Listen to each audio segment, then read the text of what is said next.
Let's dive into an incredible story of faith, gratitude, and a promise that was, well, literally set in stone. We're talking about the history of St. James Church in Delhi. This amazing landmark was born from a single vow made on a battlefield over 200 years ago. So how did it all begin? Think about it for a second. In a world where everything feels so temporary, what makes a commitment, a promise, truly last? The story of this church is built on that exact idea. It's a tale that doesn't start with blueprints or plans, but with a desperate plea in a moment of absolute crisis. To really understand this magnificent building, we've got to go way back in time, back to where it all started, a place of chaos, conflict, and a whole lot of uncertainty. Okay, so picture this. The year is 1800. At the very center of our story is a man named Colonel James Skinner.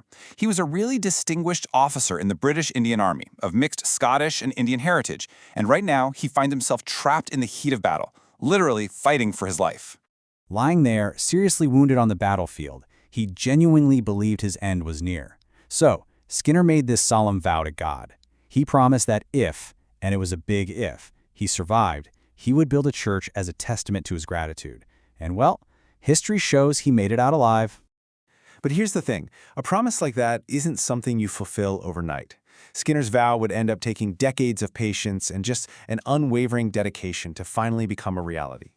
This timeline really puts his commitment into perspective, doesn't it? The vow was made in 1800, but just look at this. Construction didn't even start until 1826. That's more than a quarter century later. Then it took another whole decade to finish it. This was no fleeting thought. This was a promise that defined a huge part of his entire life. Now, what's really fascinating about the church is its design. Skinner chose a very specific layout known as the Greek cross plan. So, you know how most churches have that long central aisle? That's a Latin cross. This one is different. It has 4 arms of equal length, which creates this amazing sense of perfect symmetry and balance. And the whole design is just this beautiful mix of European classical style with some local influences.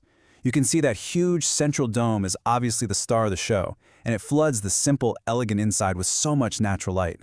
Those high ceilings and wide arches, they weren't just for looks. They were designed to create a space that felt calm, spiritual, just truly special. So this building, that was born from such a personal promise, would go on to become a silent witness to some of the most sweeping changes in Indian history. Its story was really just getting started. In its early days, St. James's was, deeply connected to the British presence in Delhi.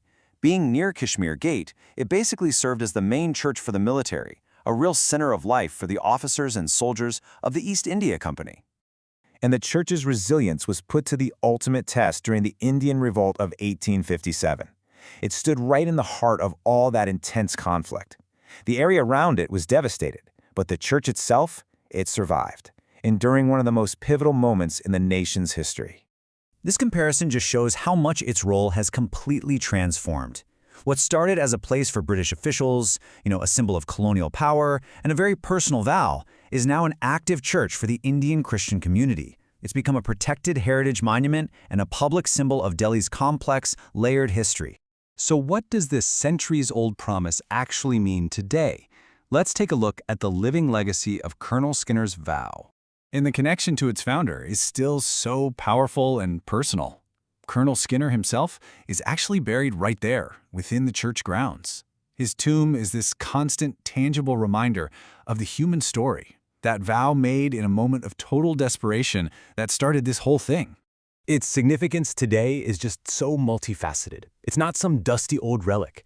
It's a living, breathing place with active Sunday services. It's a protected monument that draws in historians and tourists. And for many, it's a little pocket of peace in the middle of chaotic Delhi. But above all, it's still exactly what Skinner intended, a lasting symbol of faith and gratitude. And that brings us right back to where we started. Colonel Skinner's promise has endured for over 200 years, taking the form of stone and faith and history. It really makes you wonder, doesn't it? In our own world of instant messages and temporary trends, what are our modern versions of this? What vows are we making and what are we building that will